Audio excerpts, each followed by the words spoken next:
ഇതിനായിട്ട് ഞാൻ 7 ചാളയാണ് എടുത്തിരിക്കുന്നത്.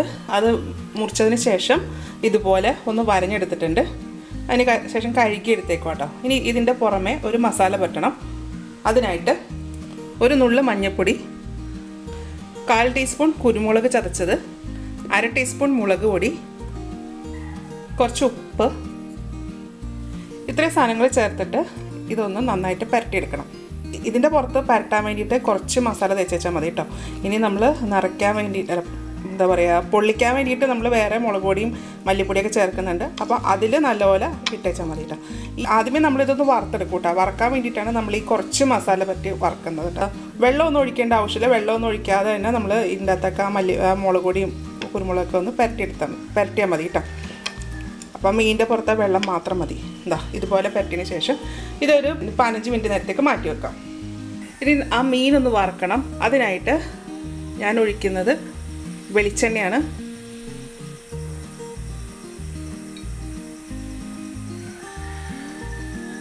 ഇതിലേക്ക് കുറച്ച് കറിവേപ്പില വെച്ച് കൊടുക്കാം.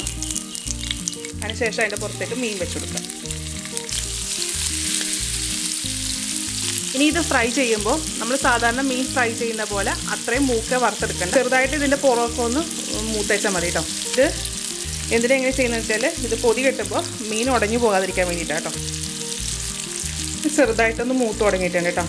ചെറുതായിട്ടൊന്ന് വാടിയാൽ മതി. ഇത് മറിച്ചിടാം. ഈ ഒരു മൂക്കിൽ മതി കേട്ടോ.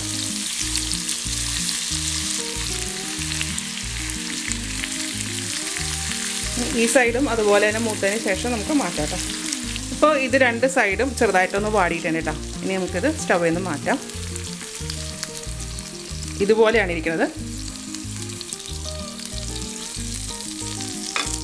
ആ മീനിൻ്റെ പുറത്ത് പൊതിയാനായിട്ടൊരു മസാല ഉണ്ടാക്കണം കേട്ടോ. അതിനായിട്ട് ഞാൻ എടുത്തേക്കുന്നത് 11 ചെറിയ ഉള്ളിയാണ്. അപ്പോൾ ഇച്ചിരി വലിപ്പമുള്ള ചെറിയ ഉള്ളിയായിട്ട് എടുത്തിരിക്കുന്നത്. അതുപോലെ കാന്താരി മുളകാണ് എടുത്തിരിക്കുന്നത്.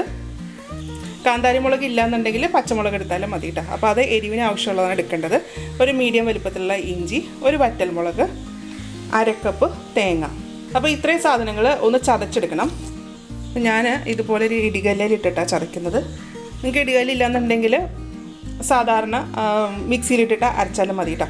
അപ്പോൾ ഞാൻ ആദ്യമേ ഈ വറ്റൽമുളക് ഒന്ന് ചതച്ചെടുക്കാൻ പോകാം കേട്ടോ. വറ്റൽമുളക് പൊടിയാൻ ഇച്ചിരി പാടാണല്ലോ. അതിലേക്ക് കുറച്ച് 1/2 കപ്പ് തേങ്ങയിൽ നിന്ന് കുറച്ച് തേങ്ങയിട്ടിട്ട് ഒന്ന് വറ്റൽമുളക് ചതച്ചെടുക്കാം കേട്ടോ. അതല്ലെങ്കിൽ വറ്റൽമുളക് തന്നെ ഇട്ട് പൊടിച്ച് കഴിഞ്ഞാൽ അത് പൊടിയത്തില്ല. മിക്സിയിലാണെങ്കിൽ ഇതെല്ലാം കൂടെ ഒരുമിച്ചിട്ട് അങ്ങോട്ട് ഒരു ക്രഷ് ചെയ്താൽ മതി കേട്ടോ. ഇത്ര ആയാൽ മതി കേട്ടോ. ഇതിലേക്ക് ഇഞ്ചി ഓരോന്നോരോന്നായിട്ട് ഇട്ട് ചതച്ചാൽ മതി. ചെറിയ ഉള്ളി, ഇത് ചെറിയ ഉള്ളി തന്നെ എടുക്കണം കേട്ടോ. സവാള എടുക്കരുത്. സവാള ഇട്ട് കഴിഞ്ഞാൽ ഒരു മധുരമായിരിക്കും കേട്ടോ. നമ്മൾ ഇങ്ങനെയൊക്കെ ഉണ്ടാക്കുമ്പോൾ ഒരു നാടൻ കറികളൊക്കെ ഉണ്ടാക്കുമ്പോൾ ചെറിയ ഉള്ളി തന്നെ എടുക്കാൻ നോക്കാം കേട്ടോ. കാന്താരി മുളക് അതൊന്ന് ചതഞ്ഞാൽ മാത്രം മതി കേട്ടോ. ഇതിലേക്ക് നമ്മൾ എടുത്ത് വെച്ചിരിക്കുന്ന തേങ്ങ,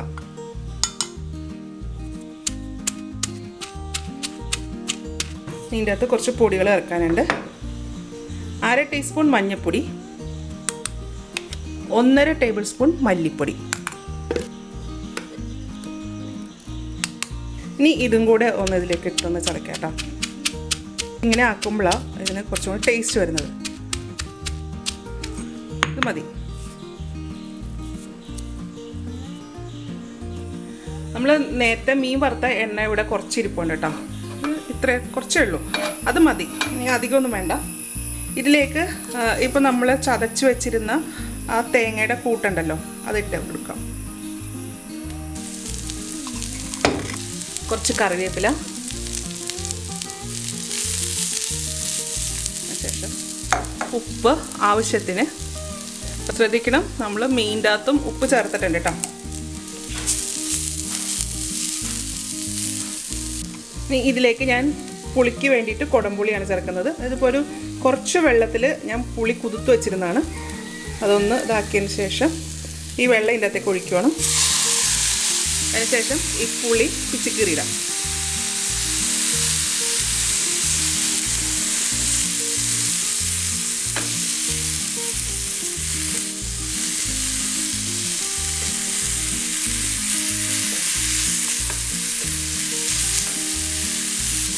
ഇത് ഒരുപാട് നേരമൊന്നും ഇതിങ്ങനെ ആക്കേണ്ട ആവശ്യമില്ല.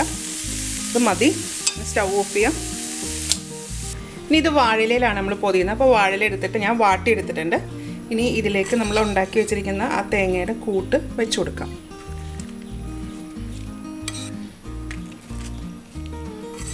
അതിനുശേഷം ഇതിൻ്റെ മുകളിലേക്ക് ആ മത്തി വെച്ച് കൊടുക്കാം. അപ്പോൾ ഞാൻ ഒരു ഇലയ്ക്കകത്ത് 4 എണ്ണം വെക്കുന്നുള്ളൂ കേട്ടോ.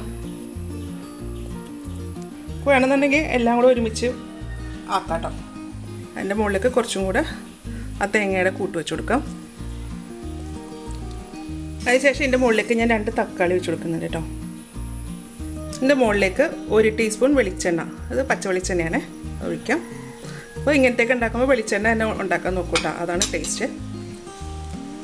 ഇനി ഇത് നന്നായിട്ടൊന്ന് ക്ലോസ് ചെയ്യാം. അടയ്ക്കുമ്പോൾ നല്ല ടൈറ്റായിട്ട് തന്നെ അടയ്ക്കണം കേട്ടോ.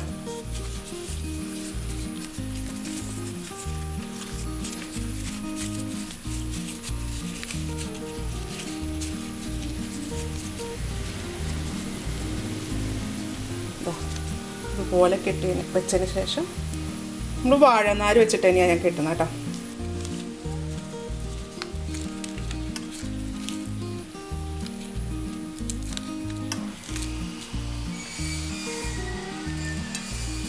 ഈ സൈഡിൽ നിന്നും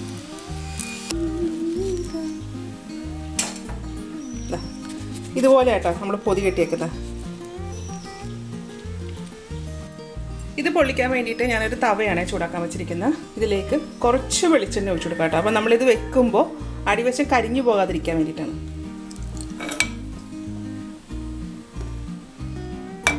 ഇനി ഇത് വെച്ചു കൊടുക്കാം.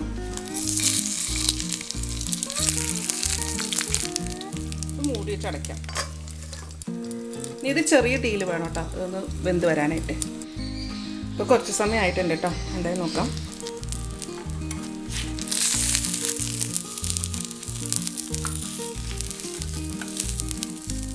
ഇപ്പോൾ 2 സൈഡും നന്നായിട്ട് മുരിഞ്ഞിട്ടുണ്ട് കേട്ടോ. ഇനി ഞങ്ങൾക്ക് സ്റ്റൗ ഓഫ് ചെയ്യാം കേട്ടോ.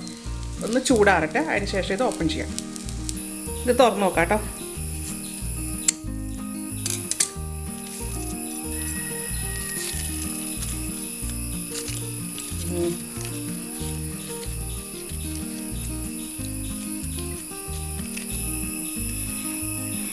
ഇതുപോലെയാട്ടോ ഇരിക്കുന്നത്.